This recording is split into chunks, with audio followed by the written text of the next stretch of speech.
Good morning, everybody, and welcome to what will be episode one of Morning Coffee with Flight.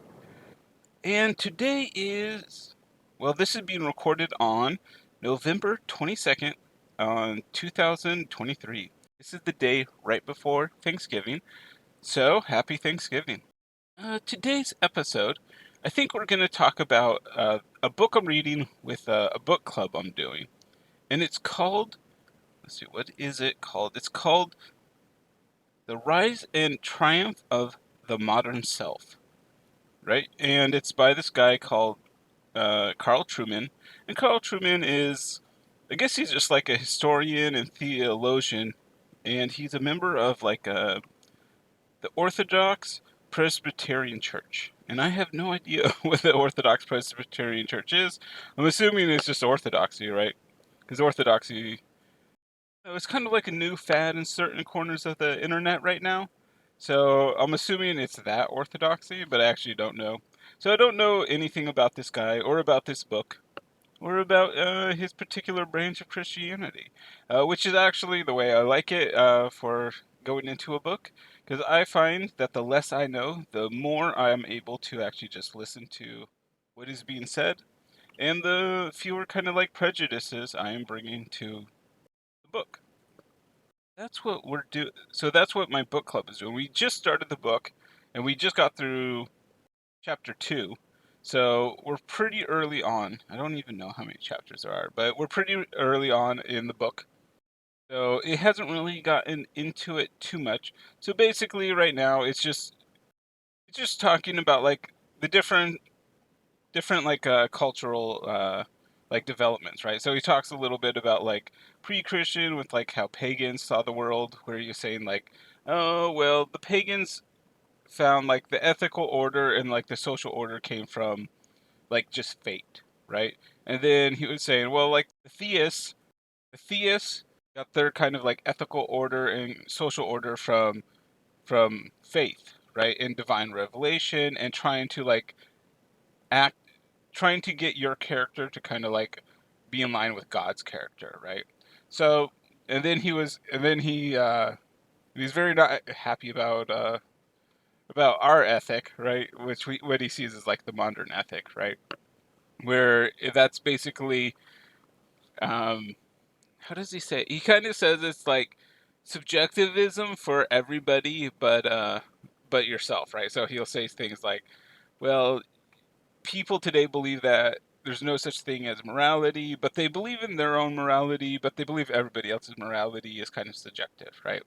So he is so far. So that's kind of like what's being laid out. So it's all very like kind of like scholarly and well presented as it's doing it, but it's pretty much propaganda in that sense, right? And I was bringing that up to the book club. It's like, well, this is all kind of like, it's very nice to say this kind of stuff and saying like, well, in the Christian society we had like an objective ethic where we could all agree on the right and wrong by like looking at the character of God, and then but that's a product that a certain segment of Americans like to buy, and they'll buy it every time, right? So if you want to write a book saying, you know, back in the good old Leave It to Beaver days, that's when things go right. That's when things was right, and now everything's going wrong. Like you'll always have a market for that. And I was saying, there are kind of like communities that you can go and have that ethic. There's always the Amish, and there's always um, like people are calling this thing called like the Benedict option, where basically you just get together with like a large mega church and decide to like buy out a town or something, and then everybody just goes and lives in the town.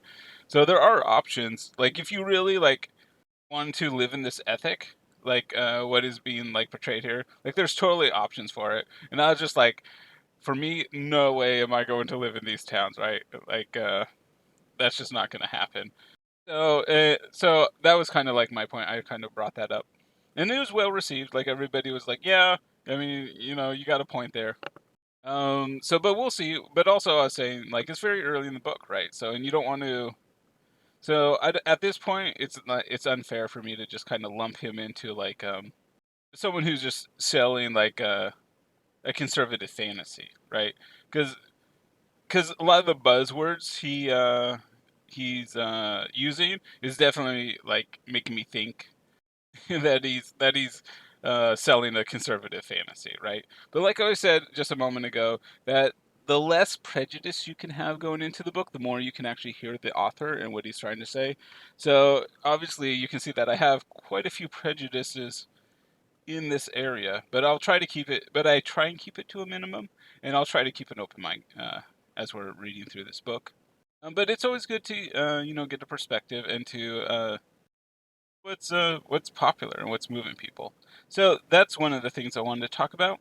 And the other thing I wanted to talk about today is, of course, video games. So we all love video games, and being just the day before Thanksgiving, the Steam sale started, right? So I was going through the stuff and kind of seeing what I wanted to get, and I saw a few goodies that were had a pretty good like sale price, and there was a bunch of Assassin's Creed stuff. And I kind of fell out of Assassin's Creed.